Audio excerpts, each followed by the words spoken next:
कहा मनु ने नभ धरणी बीच बना जीवन रहस्य निरुपाय, एक उल्का सा जलता भ्रांत शून्य में फिरता असहाय।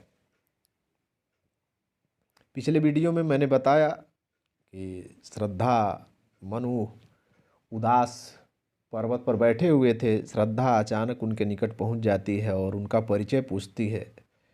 और उस एकांत जीवन में अचानक किसी स्त्री का इतने मधुर स्वर में बोलना मन को आश्चर्यचकित कर देता है।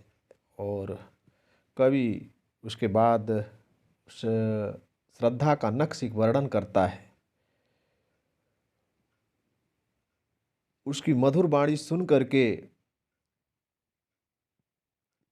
मनु अपने जीवन के बारे में बता रहे हैं, अपना परिचय बता रहे हैं। उसी को कवि ने इस पंक्तियों में वर्णन किया है। कहा मनु ने नभ धरणी बीच बना जीवन रहस्य निरुपाय, एक उल्का सा जलता भ्रांत शून्य में फिरता है असहाय। श्रद्धा की सहानुभूति पाकर मनु अपने दुख से और अधिक द्रवित होकर उससे कहने लगे। कहा मनु उससे श्रद्धा से कहने लगे, नभ धरणी बीच बना जीवन रहस्य निरुपाय। नभ आकाश, धरणी धरती के बीच मेरा जीवन एक रहस्य बनकर रह गया है और उपायहीन है, विवश है। नभ धरणी बीच बना जीवन रहस्य निरुपाय। आकाश और धरती के बीच मेरा जीवन एक रहस्य की भांति है, एक रहस्य बन गया है और उपायहीन है, निरुपाय है, विवश है, जिसको मैं समझ नहीं पा रहा हूं कि मैं करूं क्या। एक उल्का सा जलता भ्रांत शून्य में फिरता है असहाय। जैसे शून्य आकाश में रात के समय अंगारे की भांति दहकती हुई, जलती हुई उल्का टूटकर और आश्रयहीन होकर चक्कर खाती है, वैसे ही मैं भी अपने दुख की ज्वाला से जलता हुआ अकेला असहाय इस शून्य प्रदेश में भटक रहा हूँ। शून्य में फिरता असहाय, एक उल्का सा जलता भ्रांत। जैसे उल्का पिंड होता है, रात में दिखाई देता है, अचानक तारों से टूट करके कोई पिंड आकाश में इधर उधर घूमता रहता है और नष्ट हो जाता है। तो मनु कह रहे हैं कि मेरा भी जीवन उसी तरह से हो गया है कि इस धरती और आकाश के बीच में बैठ करके मैं एक रहस्य की भांति हो गया हूँ, अर्थात और कोई उपाय नहीं है, असहाय हूँ, विवश हूँ, कुछ करने के लिए कुछ सूझ नहीं रहा है। और मेरा जीवन उसी प्रकार हो गया है जैसे उल्कापिंड किसी तारे से शून्य आकाश में रात अंगारे की भांति दहकता हुआ उल्कापिंड टूटकर और निःसहाय होकर के चक्कर खाता और नष्ट हो जाता है, वैसे ही मैं भी अपने दुख की ज्वाला से जलता हुआ अकेला असहाय इस शून्य प्रदेश में भटक रहा हूं। प्रसाद जी ने स्पष्ट किया है कि मनु आकाश अर्थात स्वर्ग में रहने वाली देव जाति से तो विच्छिन्न हो चुके हैं, किंतु अभी इस धरती पर अपना स्थान न बना पाने के कारण निरुद्देश्य और असहाय होकर भटकते फिर रहे हैं। यहाँ कवि ने मनु की उस दयनीय स्थिति का सुंदर निरूपण करते हुए उनकी तुलना टूटे तारे से की है, जो आकाश में अनिश्चित दिशा की ओर गिरता हुआ दिखाई देता है। इस तुलना द्वारा कवि ने मनु की वस्तु स्थिति का यथार्थ चित्रण किया है। यहाँ शून्य शब्द मनु के मन के शून्यपन और इस आकर्षण विहीन संसार के लिए भी है।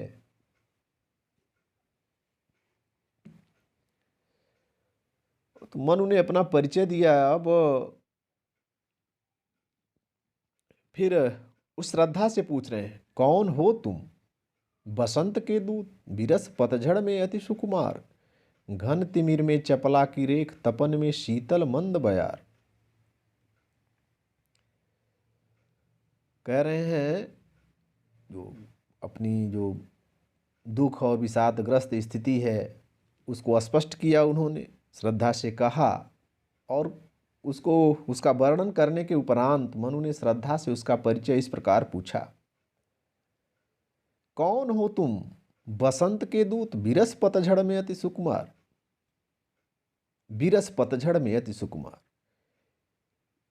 जैसे विरस रसहीन पतझड़ होता है और उसके बाद बसंत के आगमन की सूचना कोयल अपनी मधुर वाणी से देती है। उसी तरह जब मेरे जीवन में निराशा और विषाद का पतझड़ छाया हुआ है, ऐसे असमय में सुकुमार कोमल भावों से पूर्ण बसंत के दूत अर्थात कोयल के रूप में आशा और आह्लाद प्रसन्नता के आगमन का संदेश देने वाली तुम कौन हो? बसंत के आगमन का संदेश देने वाली तुम कौन हो? घन तिमिर में चपला की रेख, तपन में शीतल मंद बयार। मेरे दुख दग्ध एकाकी जीवन में तुम्हारा अकस्मात आगमन सघन अंधकार में, घन तिमिर घने अंधकार में चपला की रेख, चपला माने बिजली, बिजली की रेखा के समान आशावर्धक, तपन में शीतल मंद बयार, और ग्रीष्म में शीतल मंद वायु के समान, मंद हवा के समान सुखदाई है। कौन हो तुम? अर्थात जब मेरे जीवन में निराशा और विषाद का पतझड़ छाया हुआ है, ऐसे असमय में कोमल भाव से पूर्ण और कोयल के समान वाणी से बोलती हुई बसंत के आगमन का संदेश देने वाली तुम कौन हो? जैसे कोयल पतझड़ ऋतु के बाद मीठी वाणी में बोलती है और सारा संसार यह जान जाता है कि अब बसंत ऋतु आने वाली है, तो ऐसी मीठी वाणी में बोलने वाली तुम कौन हो? घन तिमिर में चपला की रेख, मेरे दुख और दग्ध एकाकी जीवन में तुम्हारा अचानक सघन घन तिमिर में, सघन अंधकार में बिजली की रेखा के समान आशावर्धक और ग्रीष्म ऋतु में शीतल मंद वायु के समान सुखदाई है।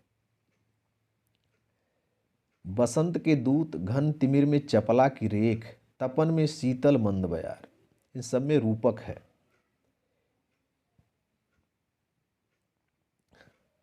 प्रस्तुत छंद में प्रसाद जी ने प्रतीकात्मक एवं लाक्षणिक शैली को अपनाया है, जो छायावाद की प्रमुख विशेषता है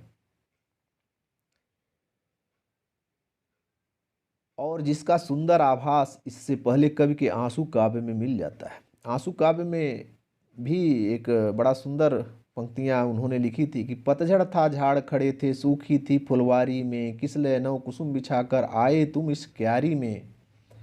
तो पतझड़ के बाद वृक्षों पर नई नई कोपलें आना शुरू हो जाती हैं और पुष्पों से वह वृक्ष लद जाते हैं और कोयल कूकने लगती है। मनुष्य के अंदर आशा का संचार हो जाता है। उसी तरह से अचानक उस एकांत जगह पर श्रद्धा का पहुंच जाना उनके लिए आह्लादकारी और आशा का एक माध्यम प्रतीत हुआ।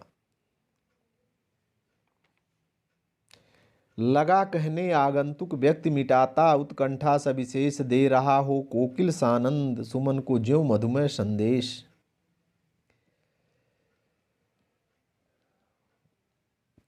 लगा कहने आगंतुक, श्रद्धा के अचानक आने से मन के हृदय से निराशा हटने लगी थी। उन्हें उसका परिचय जानने की उत्कृष्ट अभिलाषा थी। श्रद्धा अपने परिचय में इस प्रकार मधुमय संदेश देने लगी, जिस प्रकार से कोयल पुष्प को बसंत के आने का संदेश देती है। कैसे? लगा कहने आगंतुक व्यक्ति, मिटाता उत्कंठा सविशेष। आगंतुक व्यक्ति अर्थात श्रद्धा, लगा कहने मनु के प्रश्नों का उत्तर देना प्रारंभ किया, मिटाता उत्कंठा सविशेष, और उसने अपने परिचय से मनु के हृदय की जिज्ञासा को विशेष रूप से मिटा दी। दे रहा हो कोकिल सानंद सुमन को ज्यों मधुमय संदेश। श्रद्धा मन को अपने परिचय के रूप में इस प्रकार संदेश दे रही थी, मानो कोयल आनंद पूर्वक पुष्प को बसंत आने का संदेश दे रही हो।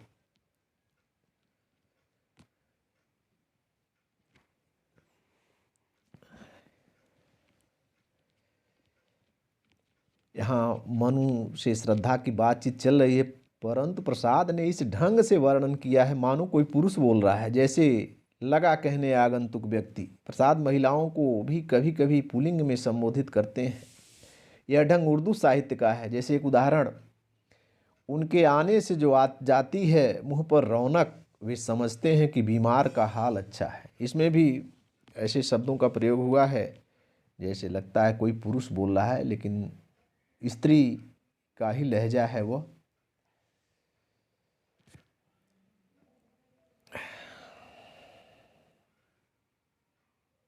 भरा था मन में नव उत्साह, सीख लूं ललित कला का ज्ञान, निधर रह गंधर्वों के देश,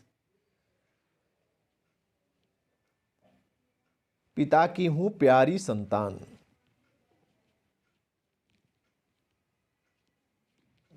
श्रद्धा अपना और आगे का परिचय देती हुई मनु से कह रही है, भरा था मन में नव उत्साह,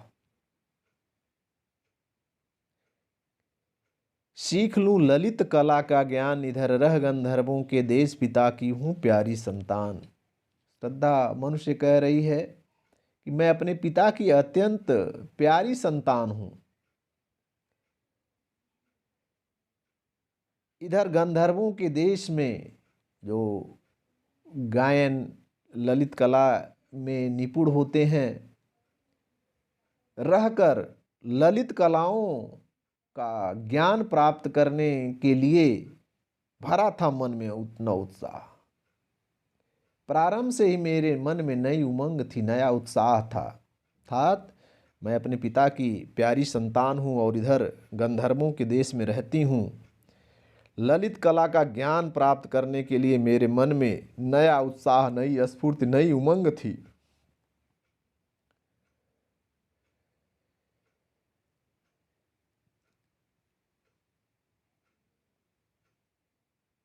दृष्टि जब जाती हिमगिर की ओर, प्रश्न करता मन अधिक अधीर, धरा की यह सिकुड़न भयभीत, आह कैसी क्या है पीर।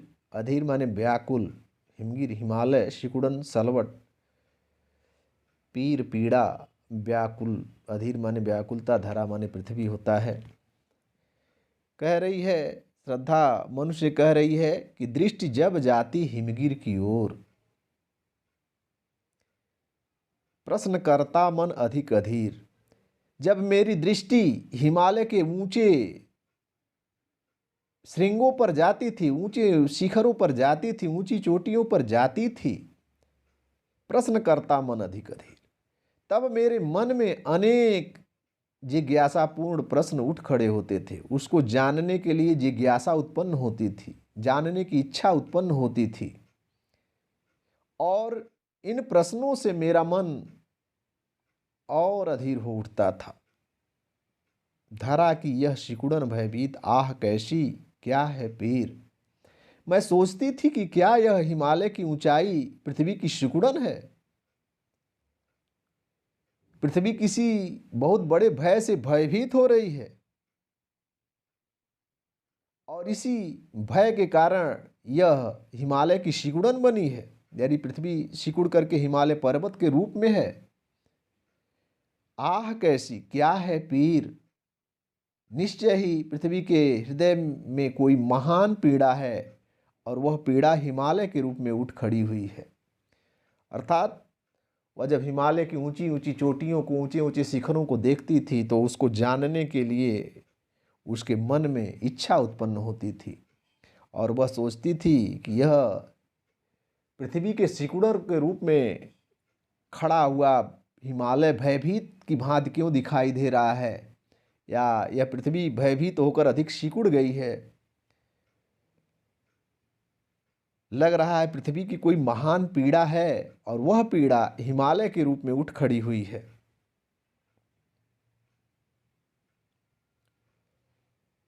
जब मनुष्य पीड़ित होता है और चिंता करता है, तब उसके माथे पर सिकुड़न आ जाती है। श्रद्धा हिमालय को पृथ्वी के ललाट की सलवट बताती है, सिकुड़न बताती है। एक अद्भुत कल्पना है। श्रद्धा हिमालय को धरा की सिकुड़न समझकर उसकी पीड़ा से व्याकुल है। यह कहकर श्रद्धा ने मनु की पीड़ा से अपने व्याकुल होने का संकेत दिया है। अर्थात मनु पीड़ित हैं, दुखी हैं, तो उनके दुख से श्रद्धा भी दुखी है। बढ़ा मन और चले पैर, शैलमालाओं का श्रृंगार, आंख की भूख मिटी यह देख, आह कितना सुंदर संभार। बढ़ा मन और चले ये पैर, शैलमालाओं का श्रृंगार, आंख की भूख मिटी यह देख, आह कितना सुंदर संभार। शैलमाला, पर्वतमाला, पर्वत श्रृंखलाएं, श्रृंगार, सजावट, सौंदर्य, संभार माने होता है समूह, साज समान, उपकरण, साज सज्जा। भूख, प्यास, तृष्णा, जो रूप की प्यास, रूप की इच्छा। बढ़ा मन और चले ए पैर। श्रद्धा मनुष्य कह रही कि वह हिमालय की शैल मालाओं के प्राकृतिक सौंदर्य को देखकर तृप्त हो गई और बताते हुए कह रही है कि जब हे तपस्वी, प्रकृति के रमणीय प्रांगण हिमालय की गोद में विचरण करने की मेरी अभिलाषा तीव्र होती गई। मेरा मन चंचल हो उठा, बढ़ा मन चंचल हो उठा, बढ़ने लगा। और चले पैर शैल मालाओं का, और मेरे चरण हिमालय का सौंदर्य देखने के लिए चले, बढ़ते चले गए। आंख की भूख मिटी यह देख, शैल मालाओं का, आह कितना सुंदर संभार। शैल मालाओं का, पर्वत श्रृंखलाओं का, पर्वत शिखरों का अद्भुत सौंदर्य देखने से मेरे नेत्र जो हैं तृप्त हो गए। उसकी सुंदरता को देख करके मेरी आंखें तृप्त हो गईं। आह कितना सुंदर संभार।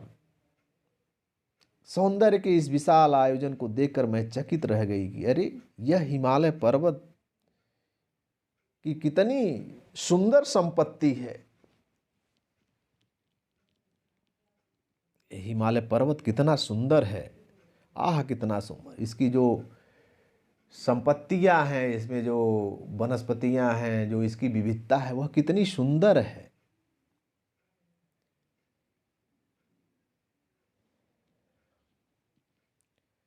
यहां देखा कुछ बलि का अन्न, भूत हित रत किसका यह दान, इधर कोई है अभी सजीव हुआ ऐसा मन में अनुमान। यहां देखा कुछ बलि का अन्न, भूत हित रत किसका यह दान, इधर कोई है अभी सजीव हुआ ऐसा मन में अनुमान।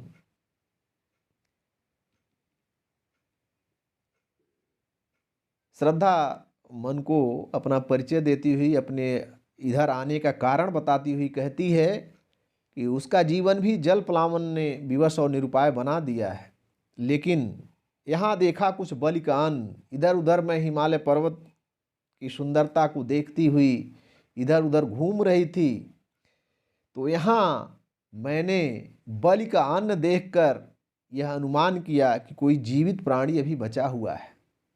हे तपस्वी, मैं निरुपाय होकर के इधर उधर भटकती हुई फिर रही थी। इस हिमालय पर्वत के सुंदरता का जो सुंदरता है, उसका संभार है, उससे तृप्त होती हुई इधर उधर भटक रही थी। और भटकते हुए मुझे यहाँ पर बलि का कुछ अन्न पड़ा हुआ दिखाई दिया। यहाँ पर देखा कुछ बलि का अन्न, यहाँ पर बलि का कुछ अन्न पड़ा हुआ दिखाई दिया। मैंने अनुमान किया, भूत हितरत किसका यह दान।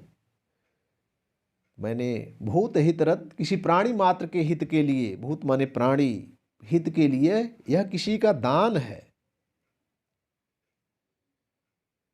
मैंने निश्चय कर लिया, इधर कोई है अभी सजीव।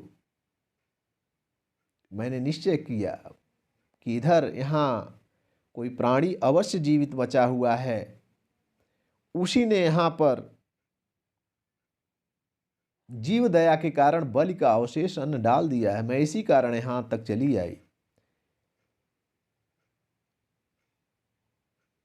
जिस प्रकार श्रद्धा को देखकर मन प्रसन्न हुए, तो उसी प्रकार किसी के जीवित होने की कल्पना ने श्रद्धा में भी प्रसन्नता भर दी। इस प्रकार श्रद्धा मन के प्रति अपनी रुचि का संकेत कर रही है। अर्थात एक अकेले सोच रही थी कि मैं ही बची हूँ, और इधर हिमालय पर्वत का दर्शन कर रही थी, और यहाँ किसी प्राणी के हित के लिए जब अन्न देखा तब उसने अनुमान लगाया कि इधर भी कोई अभी बचा हुआ है। उसने मन में ऐसा अनुमान लगाया कि इधर भी कोई अभी बचा हुआ है।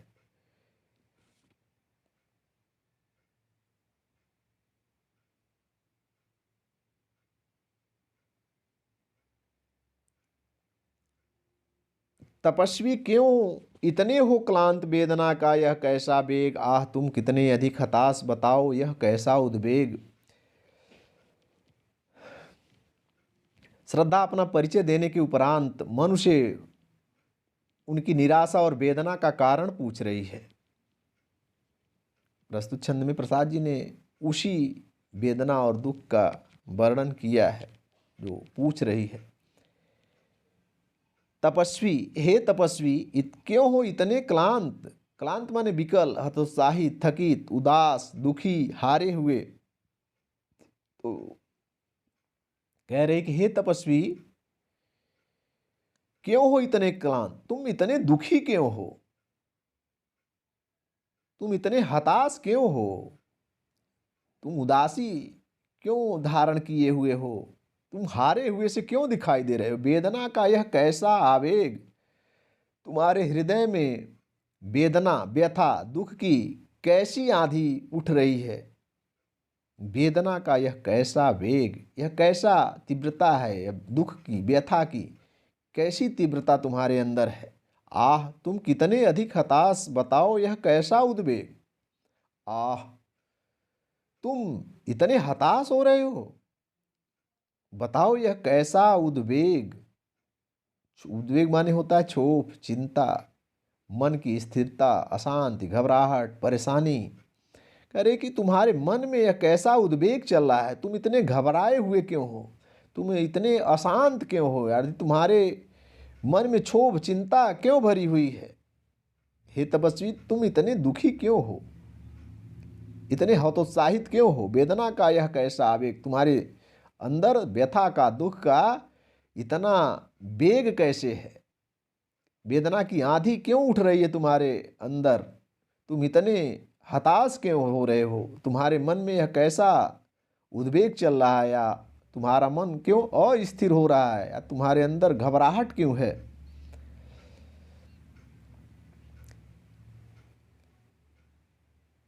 प्रस्तुत पंक्तियों में कवि ने श्रद्धा के मन की सहानुभूतिमयी स्थिति का अत्यंत मनोवैज्ञानिक चित्रण किया है। यहाँ प्रत्येक वाक्य में नाटकीय गुण विद्यमान है।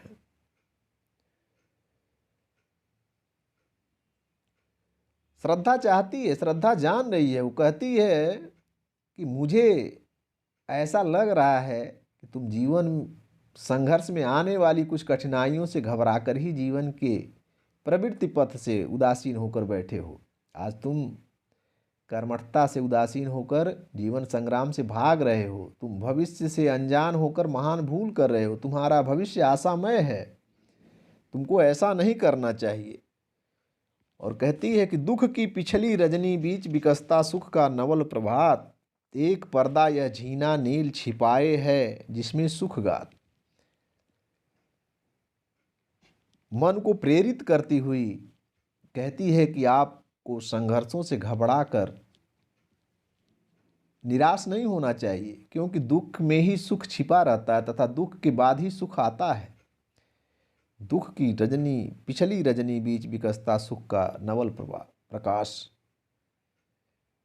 कहती है कि हे तपस्वी तुम दुख से निराश क्यों होते हो, अर्थात तुम्हें दुख के कारण निराश नहीं होना चाहिए, क्योंकि दुख की पिछली रजनी बीच विकसता सुख का नवल प्रकाश।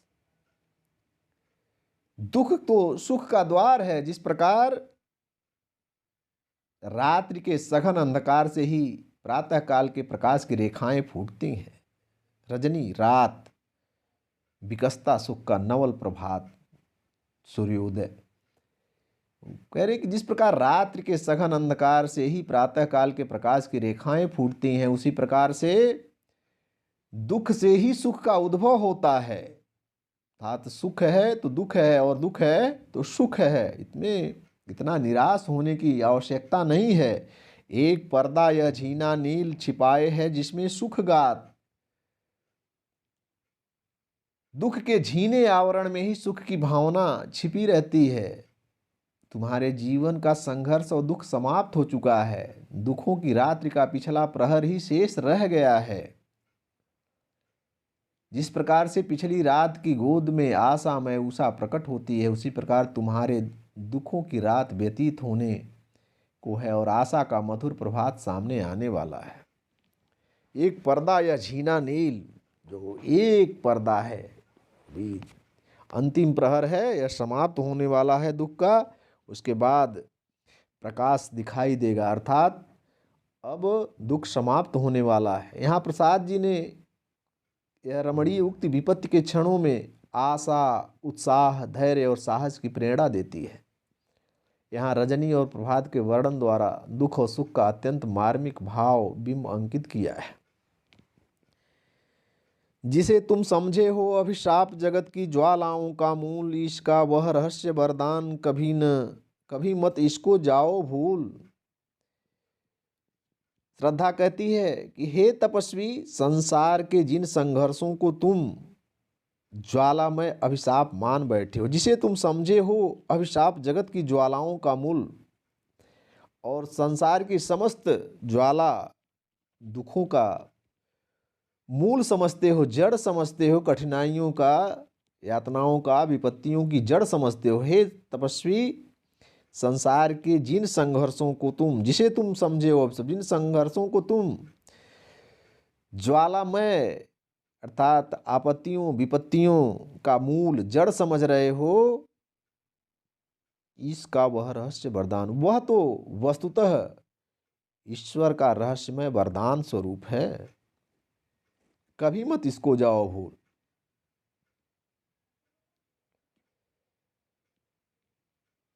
संघर्ष और कठिनाइयां मानव की परीक्षा की घड़ियां हैं। मनुष्य इस पर विजयी होकर वरदान स्वरूप सफलता को प्राप्त करता है।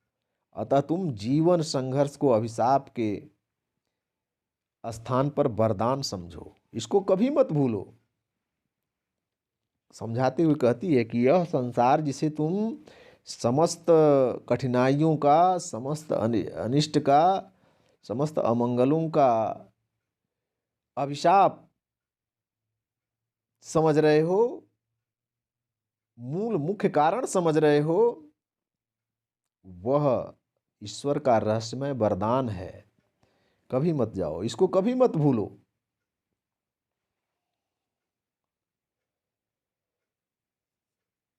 श्रद्धा और अधिक उत्साहित करती है। आशा और उत्साह भरते हुए मनु से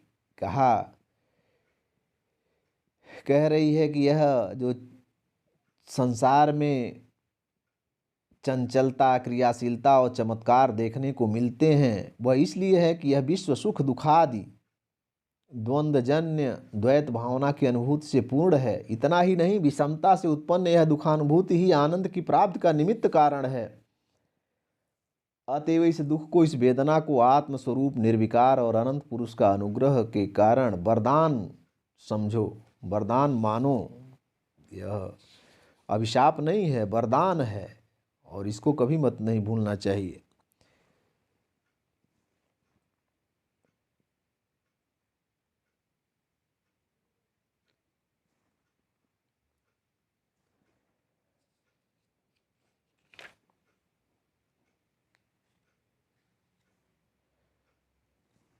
कहने लगे मनु सहित विषाद, मधुर मारुत से एक उच्छ्वास अधिक उत्साह तरंगवाद उठाते मानस में सविलास।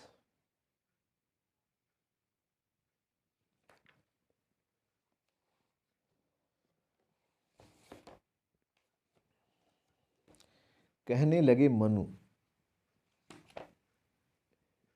मधुर मारुत से उच्छ्वास, विषाद। मनु अब उनके प्रश्नों का उत्तर दे रहे हैं, श्रद्धा के प्रश्नों का उत्तर दे रहे हैं और देते हुए कहते हैं, एक बार थोड़ा सा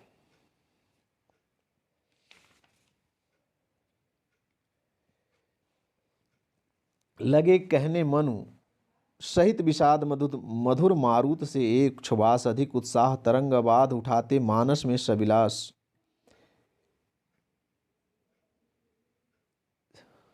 श्रद्धा मन को निराशा से निकलने के लिए जब विभिन्न तर्क देकर उसे उत्साहित करती है, तब मनु उसके कथन के प्रत्युत्तर में जो कुछ कहते हैं, क्या कहते हैं? वह कहते हैं विषाद सहित, दुख सहित कहते हैं क्या? तुमने जो तन मन को आह्लादित करने वाली शीतल मंद सुगंध वायु के समान मधुर मारुत, मारुत माने वायु, तो तन मन को आह्लादित करने वाली शीतल मंद सुगंध वायु के समान आनंद प्रदान करने वाले उच्छ्वासों से, वाणी से जो कुछ भी विलासपूर्ण बातें कही हैं, अधिक उत्साह तरंग अबाध, वे मन में उत्साह की अत्यधिक ऊंची तरंगे उमगाने वाली हैं। वह अत्यधिक आनंद देने वाली हैं। यह सही है, इसमें कोई दो राय नहीं है। मनु दुख के साथ, मन में निराशा लेकर के, दुख से भर करके, श्रद्धा की बातें सुनकर वह दुख से भर कर उसे कहना आरंभ करते हैं क्या? कि मधुर मारुत से ये उच्छ्वास अधिक उत्साह तरंग बाध, कि तुमने तन मन को आह्लादित करने वाली शीतल मंद सुगंध वायु के समान आनंद प्रदान करने वाले उच्छ्वासों से जो ये विलासपूर्ण बातें कही हैं, वे अधिक उत्साह तरंग अबाध, वे निरंतर मन में उत्साह की अत्यधिक ऊंची तरंगे उमगाने वाली हैं। किंतु इस बात में भी कोई संदेह नहीं, किंतु जीवन कितना निरुपाय लिया है देख नहीं संदेह निराशा, जिसका परिणाम सफलता का वह कल्पित गेह। कह रहे हैं कि जीवन कितना उपायहीन है,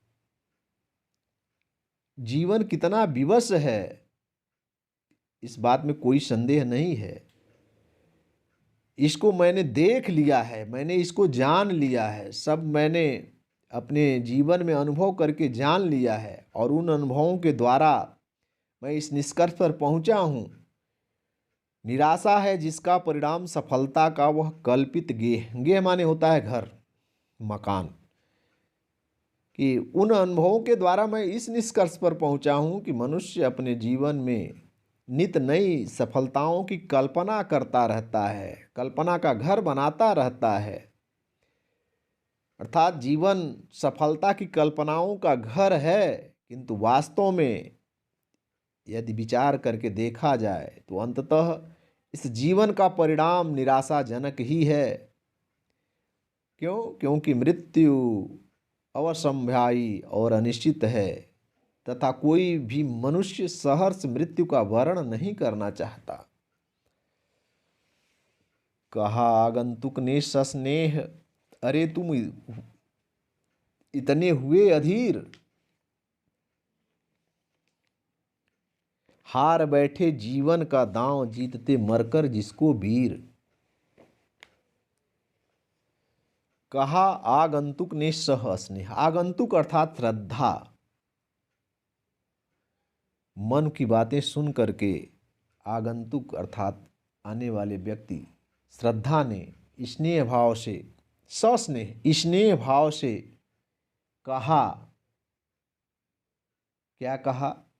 अरे तुम इतने हुए अधीर, अरे ऐसा प्रतीत होता है कि तुम तो अपना धैर्य खो बैठे हो, हार बैठे जीवन का दांव जीतते मरकर जिसको वीर। ऐसा प्रतीत होता है तुम अपना धैर्य खो बैठे हो और अपने जीवन में उस सफलता को प्राप्त करने के प्रति निराश हो चुके हो।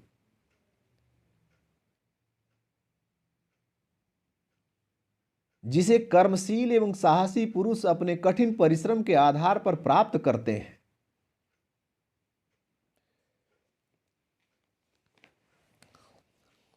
तो पुरुष होते हैं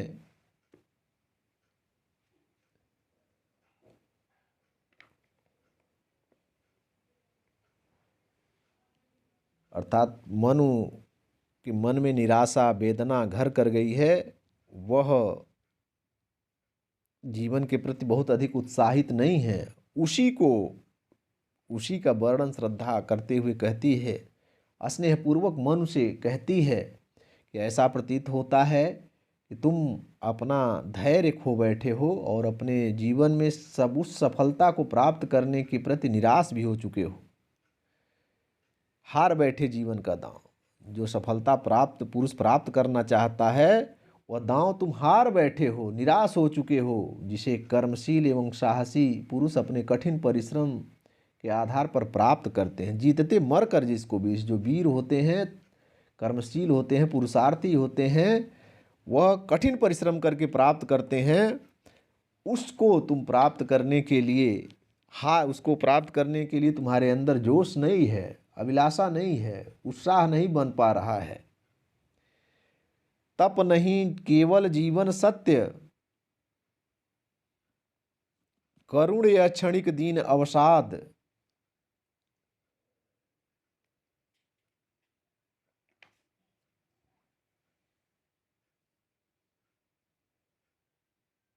तरल आकाश से भरा है सो रहा आशा का आह्लाद।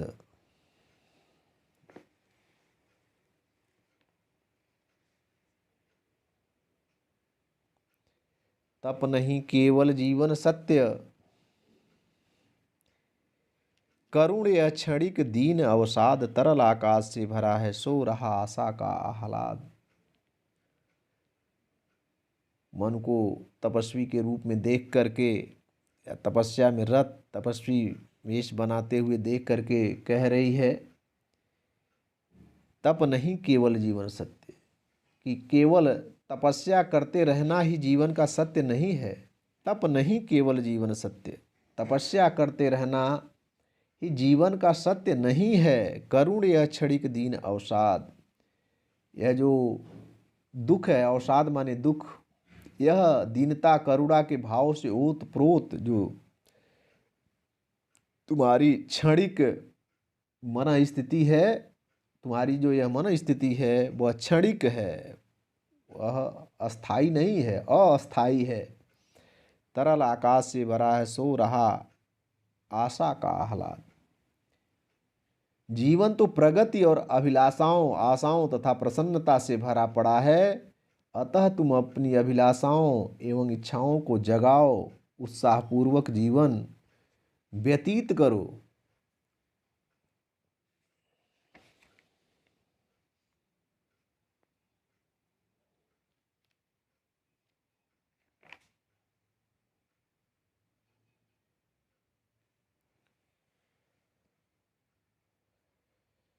तो तप नहीं केवल जीवन सत्य, करुण या क्षणिक दीन अवसाद। तरल आकाश से भरा है सो रहा आशा का आह्लाद।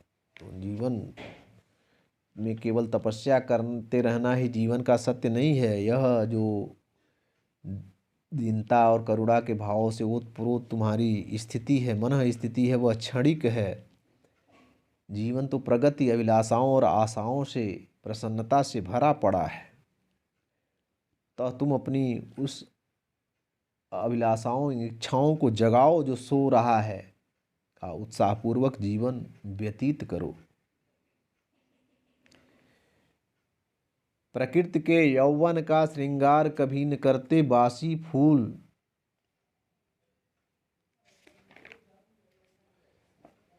कभी न करेंगे कभी न बासी फूल, मिलेंगे वे जाकर अतिशीघ्र, आह उत्सुक है उनकी धील। प्रकृति के यौवन का श्रृंगार करेंगे कभी न बासी फूल, मिलेंगे वे जाकर अतिशीघ्र, आह उत्सुक उनकी धूल।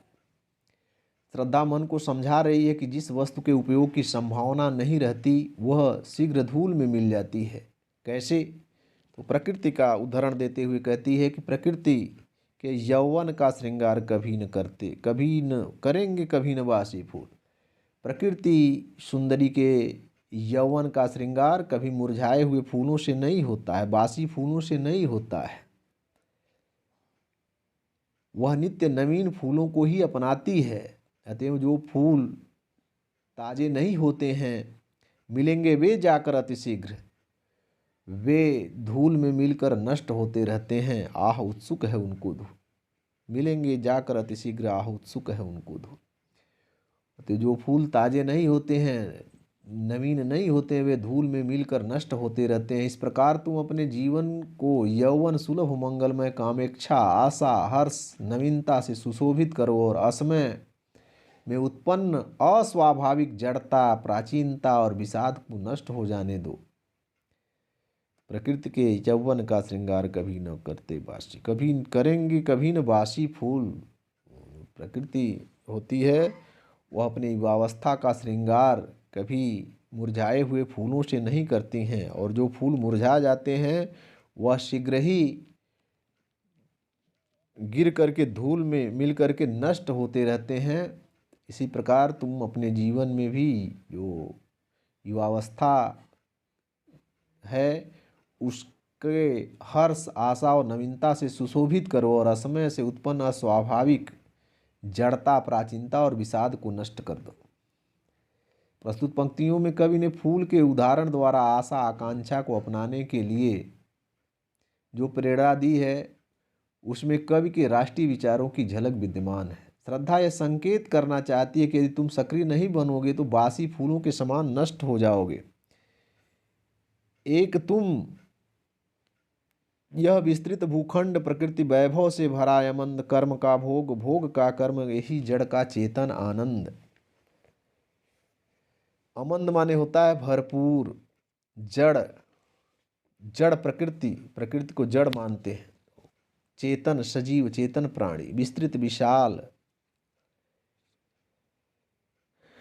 प्रकृति, ऐश्वर्य प्रकृति की सुषमा और संपन्नता। अमंद माने होता है अस्थाई, विपुल, अक्षय, शाश्वत। कर्म का भोग, कर्मानुसार सुख और दुख की प्राप्ति।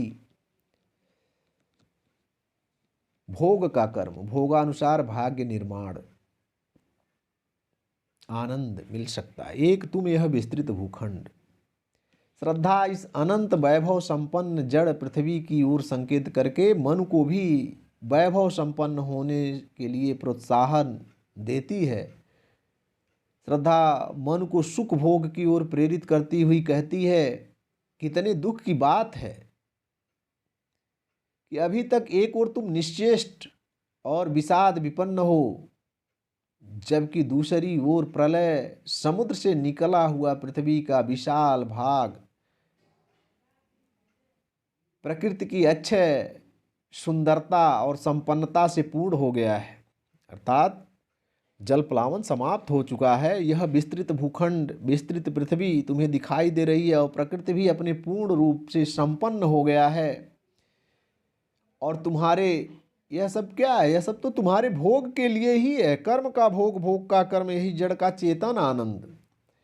क्योंकि कर्म का भोग, तो मनुष्य पिछले जन्मों में जो कर्म करता है उसके शुभाशुभ जो फल हैं उसका प्राणी भोग करता है, और जो भोग करता है फिर उसके अनुसार उसका कर्म निश्चित होता है। अर्थात पूर्व जन्म में जो किए गए शुभ अशुभ कर्म हैं उन्हीं के अनुसार प्राणी यहाँ सुख दुखादि का अनुभव करते हैं। जिस प्रकार के पाप पुण्य रूप अथवा उचित अनुचित कर्म यहाँ करते हैं उन्हीं के अनुसार भावी जीवन में फल पाते हैं। इस कर्म भोग या कर्मफल के सिद्धांत से ही चेतन प्राणी को जड़ प्रकृति से वैभव का आनंद मिल सकता है, जड़ प्रकृति के ऐश्वर्य का आनंद मिल सकता है। इस प्रकार यह तो निश्चय है कि तुमने पूर्व जन्म में शुभ कर्म किए हैं जिससे प्रकृति का अनंत ऐश्वर्य तुम्हारे भोग के लिए प्रस्तुत है। उठो इसका उपभोग करो, भविष्य के लिए शुभ कर्मों का संचय करो और अकेलेपन को छोड़ दो। आज के अंक में इतना ही। यह वीडियो आपको अच्छा लगा हो तो इसको लाइक करें, कमेंट करें और अधिक से अधिक शेयर करें, जिससे अधिक से अधिक विद्यार्थी इसका लाभ उठावें। धन्यवाद। जय हिंद।